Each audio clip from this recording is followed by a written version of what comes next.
Hi everyone, welcome Berlin, good morning. I'm Anett and today I'm going to talk to you about ERC-721 and my research that I did around 721. So just to begin, today's talk inspiration is my article which I wrote about a year ago. It's on 721 when I started my research, when I started looking into ERC-721, which is basically the main infrastructure component of NFTs, and that's like the backend of like all NFTs, and that's the backend of like the cute pictures that we all have on chain.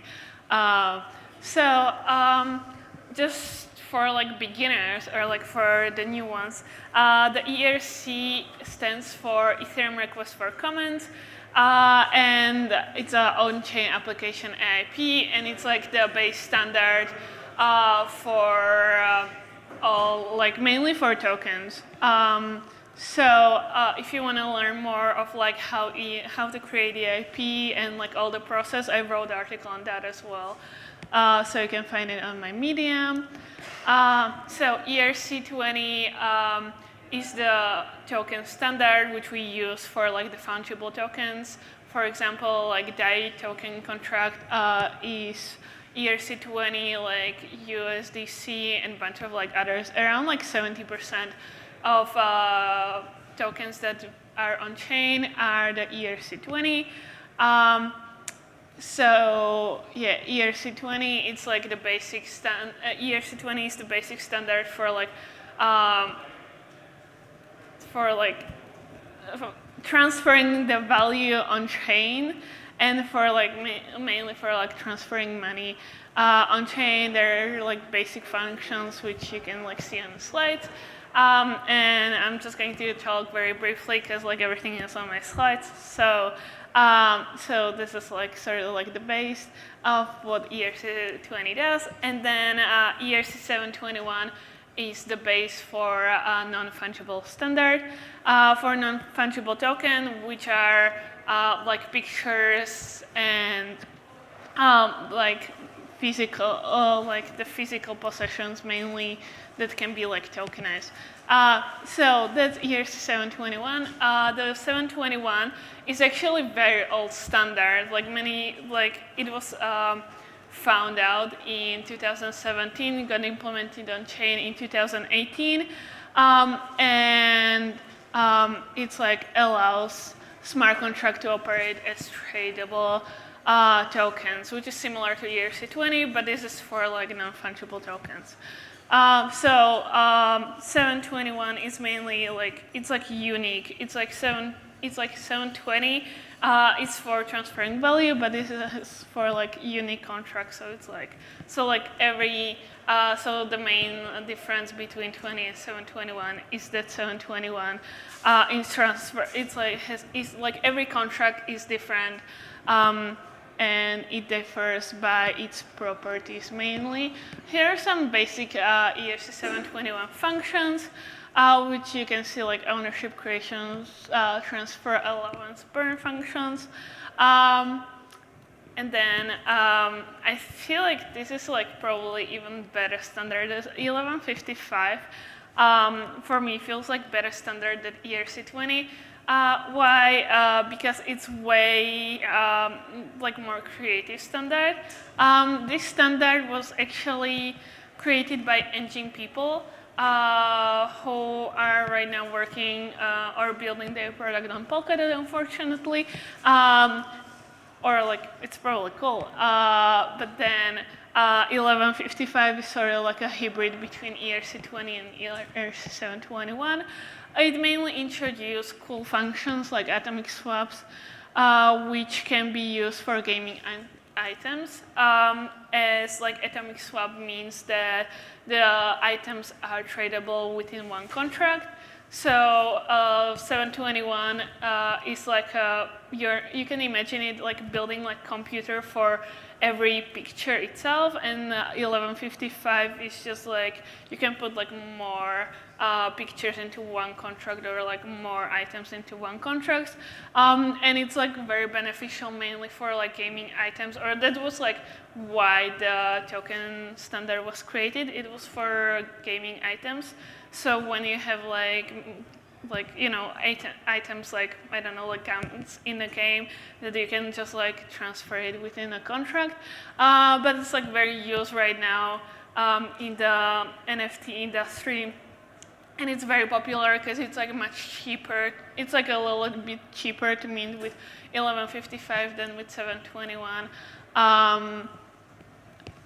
So yeah, functions. Yeah, so multi-transfer also, that's thanks to token ID, which allows more tokens to like batch together and then transfer it. And like the unification, it's also a function that is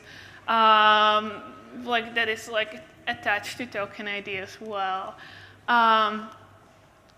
So yeah, generally speaking, why I'm not a huge fan of 721, because there are like so many standards that are related to NFTs, and they're like cool, but only like 721 is like the most complex one, but it's like very basic, and so many like projects are building on the top of it. So imagine it like a house right now. So like, and then like that's like breaking the NFTs as well, because when 721 is such a basic standard, and people are like building a bunch of like custom functions on the top, and then you will especially experience a headache if you are building a new marketplace.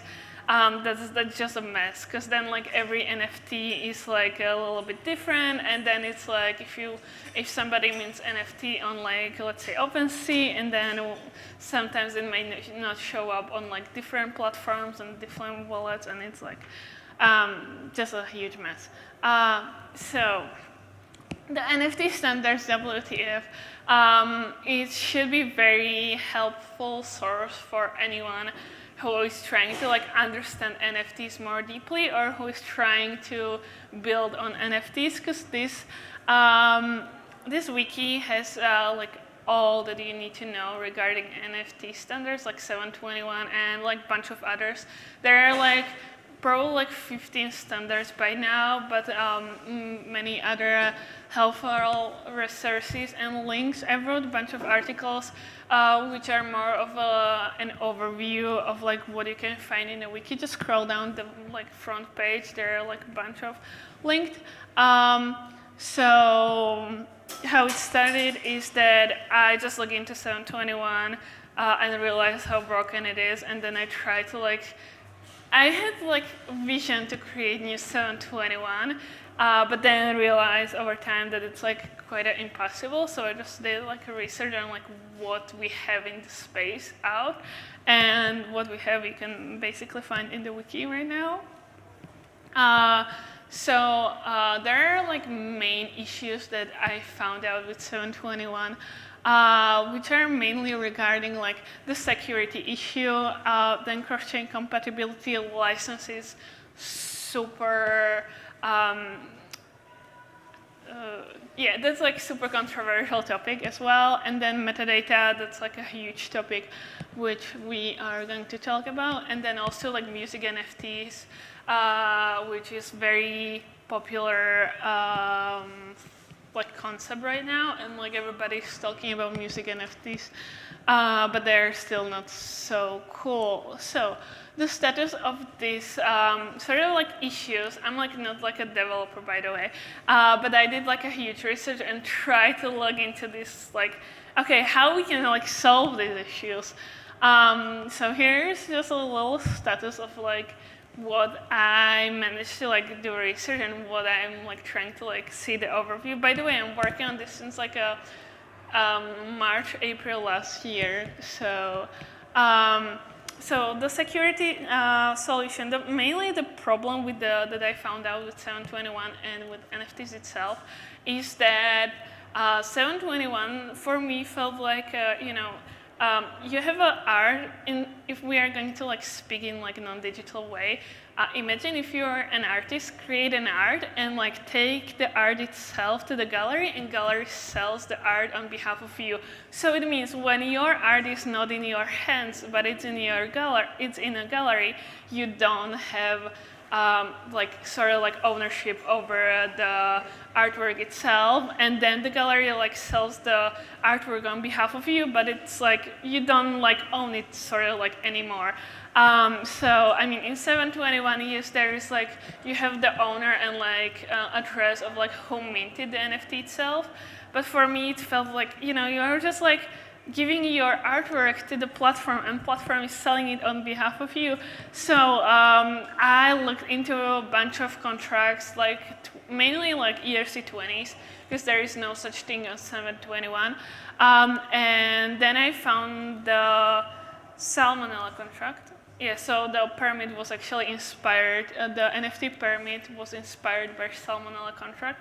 And what is permit? Permit is like the little message, the pop-up message that you can see on your MetaMask when you want to like trade a new token. For example, like on a Uniswap, when you want to like, it's like the message that you sign to allow the platform to use your tokens, to trade your tokens. So what my proposal was with the permit was that the artist will mint the NFT through permit, and then the artist will sign the permit again when the NFT will get sold. So sort of like the artist will allow the platform to like sell his NFT. Yeah, you can find, by the way, more in the wiki. This is like screenshot from the wiki, where you can find also a link to the GitHub, which is like the proposed implementation on this. So my vision at the beginning was to create like a very compatible standard, and then I found out the Ceramics are trying to build sort of like a solution or like a standard which can be used on all blockchains. They're using decentralized identity concepts on it. So they're using like the decentralized identifier for defining the contract itself, and like how the NFTs can be, how like the standards can be usable. So the owner is the controller of the NFT itself. Yeah, so licenses, super controversial topic, because there is like no like one universal way how to like license NFTs. Although there are like couple NFTs that I found, mainly like Dapper Labs, which is from the CryptoKitties. They have some license up there, and then the variable license, which is the LexDAO team, which are like lawyers, like crypto lawyers. They made the variable license, which is defining like how the NFTs can be used. And I mean, I was like looking into this, and I proposed a solution to use like 1155, so we have like a couple of licenses which we can use, which we can like batch the NFT with the license together and like have it as a one contract, and then like, you know, like have like the license itself. So we have defined how the NFTs can be reproduced, if we can like, you know, like if the artist wants to like have its NFT to use as a stickers, t-shirts, posters, whatever, and like so that, and then NFT metadata. This is very cool topic because the 721 has only metadata as optional field. Which is very sad that it's like defined as, because like metadata are the thing that is like drives the industry sort of forward, I think, because the metadata are the key components of like every picture, because you just need to like have that, because the metadata are, for example, like attributes which can be like in like, let's say you have PFP, so like attributes are the background, the hair color, the t-shirt color, and all like other traits. And also like NFT metadata in 721 are defined by token URI. which points out to the storage URL, which is like nothing, because that means like all the metadata are stored off-chain, so they're still in the JSON data, like sort of like blob, which is like stored on off-chain, which is like so it means that like NFTs are not even like on-chain, right? So only like the IPFS link in like the best case possible is stored on-chain, which is like pretty sad.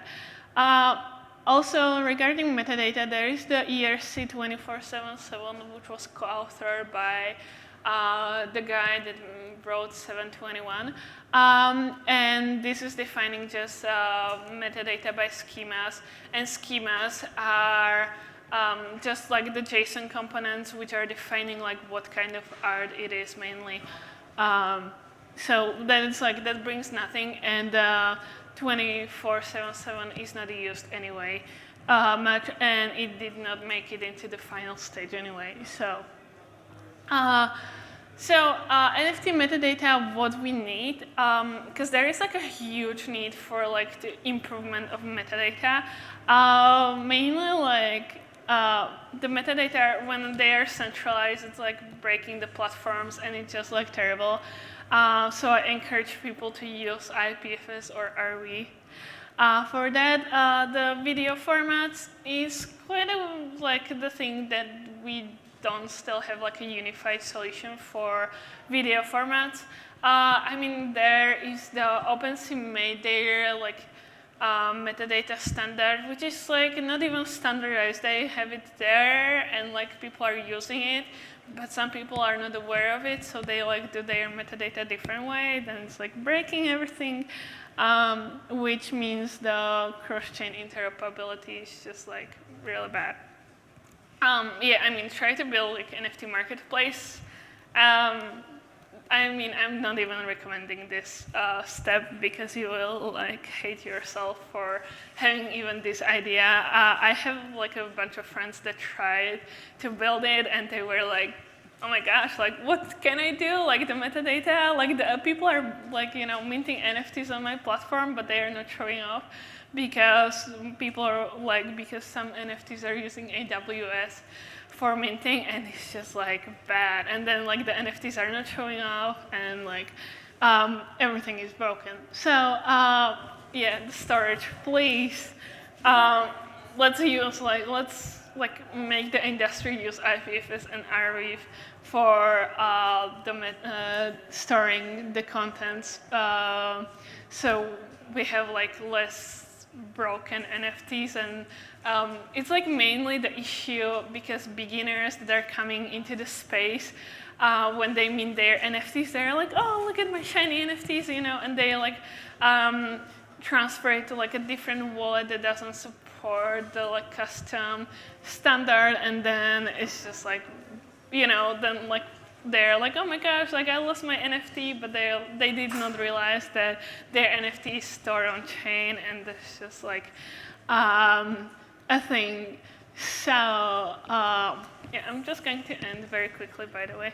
The music NFTs, there, like this was like quite a new topic. And there is like so much going on in the music NFT industry. Mainly, it's coming from the non-NFT music industry, because there are so many problems. And I talked to many like musicians and producers on this topic, and they were like, yeah, like let's like NFTify music, but then like, you know, the NFTs itself are built sort of for like the single owner or like the single artist, not for like many people to like contribute on like one piece, because music NFTs are mainly like not many times you have like a one person that does like all the work, like sing, play music instruments, as like composer and like producer and like all this kind of like behind the like music, like one person. It's usually like more people, and the music NFTs or especially the 721 or 1155 were not made to have like more people contributing to one space, on like one piece. And also regarding royalties, there is like another issue because like the music is like more people contributing. And yes, we have their standard that was recently finalized, which was by non-origin people. It's the royalty standard, but it supports only single royalty, so it's like only like single person, so you cannot like split the royalties itself between like more people. So that's, and then the metadata should like they're like still like very like quite a like controversial discussions around like what we should like support from the metadata, even like, you know, album release, recording data, compositions, rights, whatever. So yeah, there's like a bunch of stuff regarding music. There is like a working group actually that forked of the music from the NFT standards working group. It was co-created by Jeremy and Garrett from MinSongs and Catalog Works. And this group was started mainly to like solve the music NFT issues.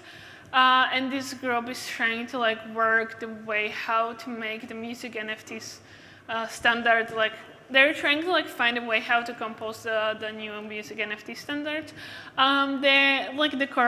There's like a paper on that already, or like a GitHub document. And the core purpose of this document is the presentation, discovery, and identification of the music itself. So we should like try to think like how we can like make music NFTs better. So the current proposal is very limited. And we should, like, I mean, there are like a bunch of like ideas on how to make it happen, or like how to improve the music NFT itself. Some people were like proposing to make it more artist friendly and to like support multiple tracks and bundle options. Also, what I talked to Jeremy from Catalog, which is one of the most popular music NFT platforms nowadays. He talked to many artists, and his concerns were mainly about like the musicians want to edit their music, or when they like upload, they realize like, oh my gosh, like I minted my NFT, but I want to like change my cover, or like, you know, I forgot to add the description, which is sort of like against the NFTs itself, because you cannot really like edit NFTs after you mint it. So it's like more of like either we need like a testing platform, or either we need like more marketplaces to have also testnets and be usable on like test networks, so artists can like mint their like test NFT itself, and then they can like mint it on main chain. Because especially if you're a newcomer, the minting fees are not cheap all the time. And after like, you know, spending a bunch of money on gas and realizing that your NFT is not like good enough, then you have to like burn it and remint again, and it's like sort of a sad story. So there are a couple music NFT ideas, which this is just a screenshot of my article, so I'm not like reproducing anybody like work. Here are some ideas. I'm not going to like read it because you can read it in my article, which is the music NFT overview, which you can find on my Medium, but also linked in the wiki as well. I think that I'm not going to touch upon this because my time is like almost over, and I want you guys to leave a place for questions. Yeah, but that's pretty much it. That was my last slide. And thank you so much for listening to me. And here you can find my Twitter and NFT Standards Wiki, which is super helpful. And I'm there on behalf of Ethereum Magicians, which is like a forum for developers to discuss IPs.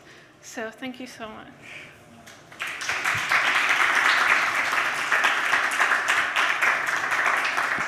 Questions, right?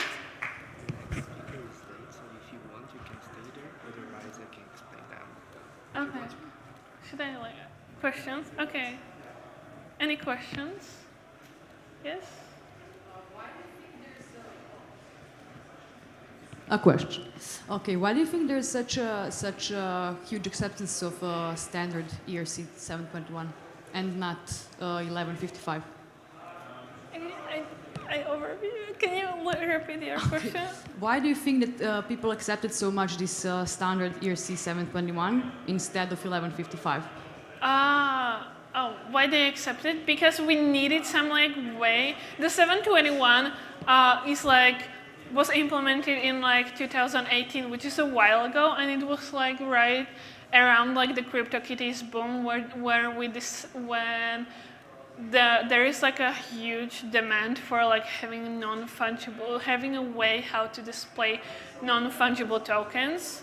Because like beforehand we had like not really much of a like ways how to have like non-fungible tokens or like the pictures or like anything related to that wasn't like fungible on chain. So they made the 721, which is like super basic, has like the most basic functions for like just like mainly like transfer. And then the 1155 tried to be more like improvement of 721, but it was also built for like gaming items and for like, so like the means are cheaper and you can like transfer the NFTs within like one contract. So that's why we have that. And why standardization?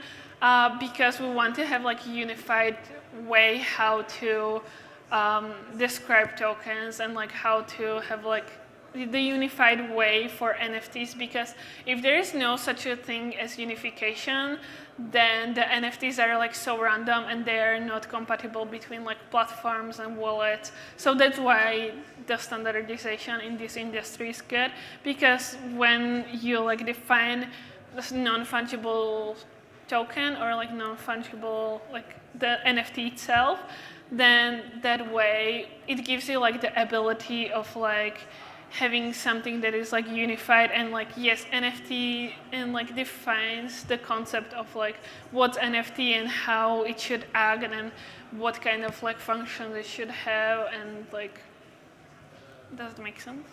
It makes sense. Thanks. I have two questions. One is this difficulty around aligning on one standard a function of a lack of education, or is there actually disagreement? You know what I mean? Like, as in, do people just not know better, or do they actually disagree around what would be a good standard or not? And the second question is, you kind of highlighted that licensing remains a super controversial issue. I'm wondering if you could highlight a few examples of where licensing issues bubbled up to become a huge problem, like things that you can think of. Okay, so people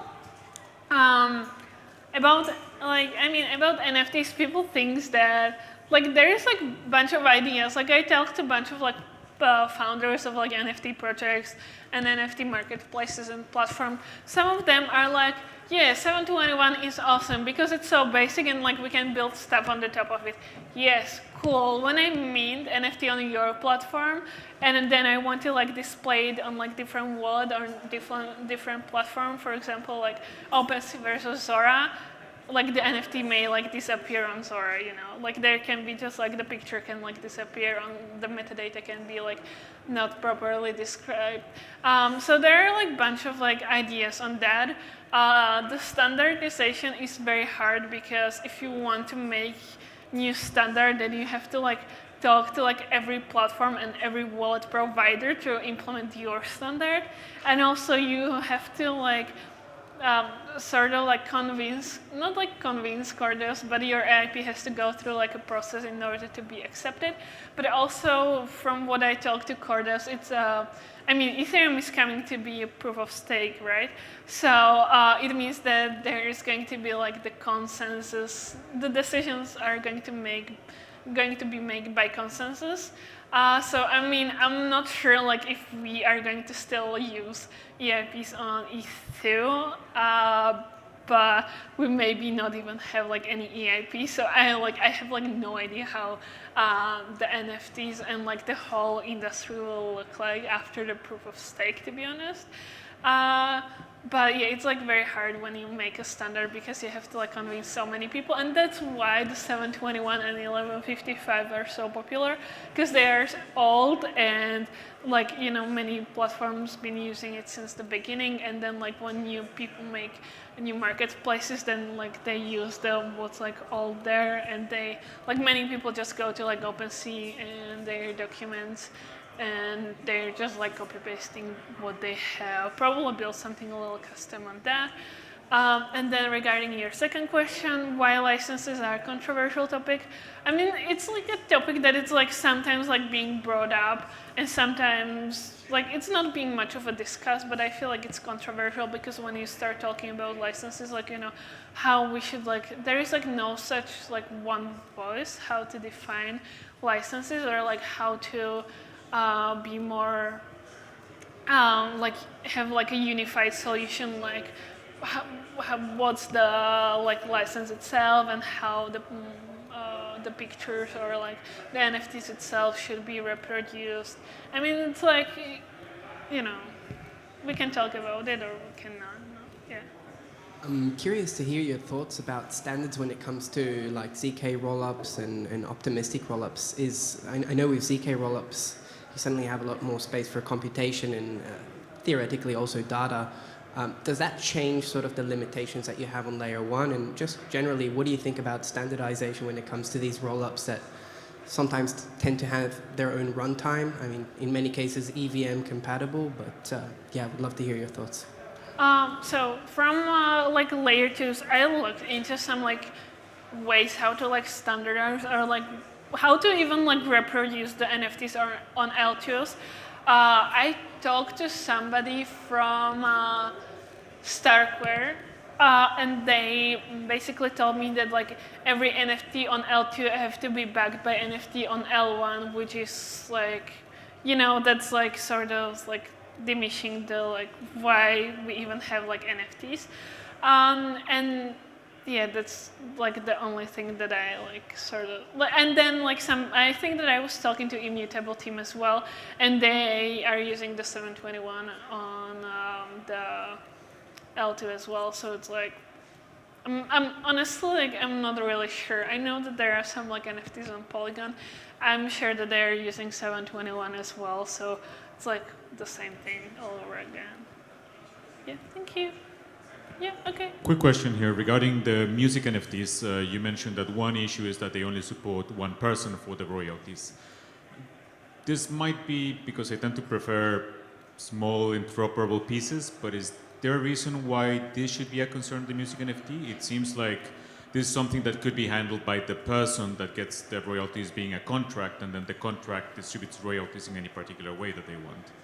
I mean, when you can like decide like how to use the royalties itself, because it can like, yes, it can go to like a person that like mints the NFT itself, but then like the person doesn't like split the royalty to like more people, because like on the music itself, like more people are working usually on one song. So it means that like, in like the traditional music industry, when you like listen music, let's say on like Spotify or something else, then like mainly all the royalties from the like listens or like from the sales goes mainly to like production studios or like production companies or like managers, so they never like gets to the artist itself, or like just very little part. So that's why we want to like have more like defined royalties itself. What I'm saying is that where it goes is a smart contract that already has this encoded, and there's no way that a corporation could cheat people, right? It's already there encoded. Yes, but then like more people wants to have like a bite of the royalty itself, It's like, yes, it goes to like one smart contract, but then it should be like split between like many owners, or it should be split between like production studios and managers and like, more people. I just have a quick question. What do you think about the challenges in the European law regarding the tokenization? Because practically these works of art are being tokenized, and are they being seen as assets or currency, or are they something totally different by law?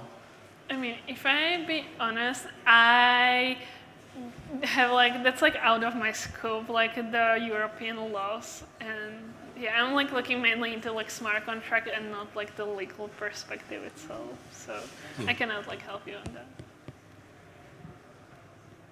Yeah, if we are to onboard the next million users, right? Right now, the way that the situation is set up, it's really difficult. It can cost people money. Things aren't transferring from one wallet to the next wallet, right? What do you suggest now for people who are hearing about NFTs and want to engage in it, but it's really difficult? So all of us here had to have a wallet just to even participate today, right? But there are a lot of people who don't have wallets, but they still want to know more about NFTs, want to get into the space.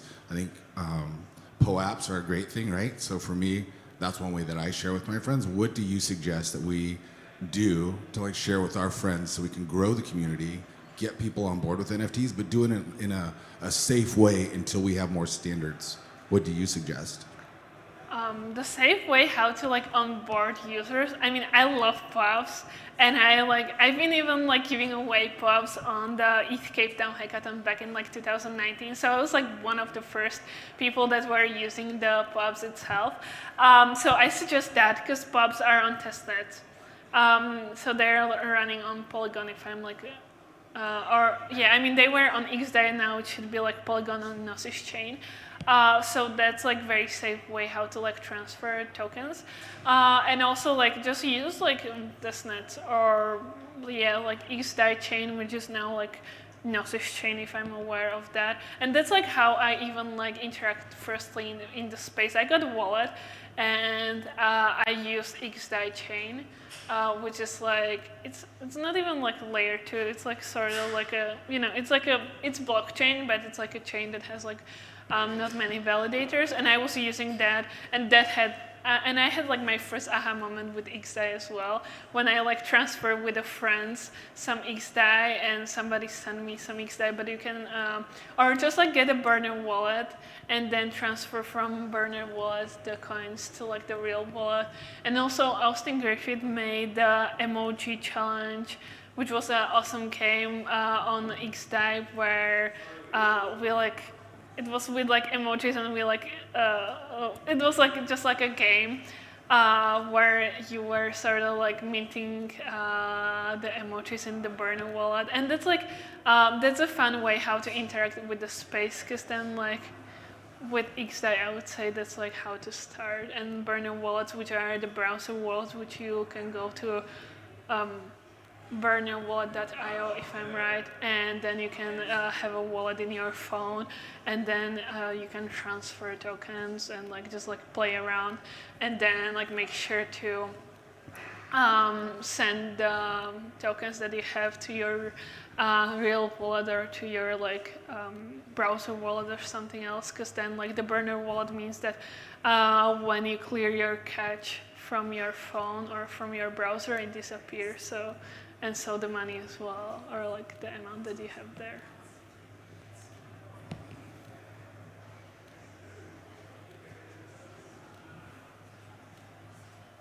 Thank you.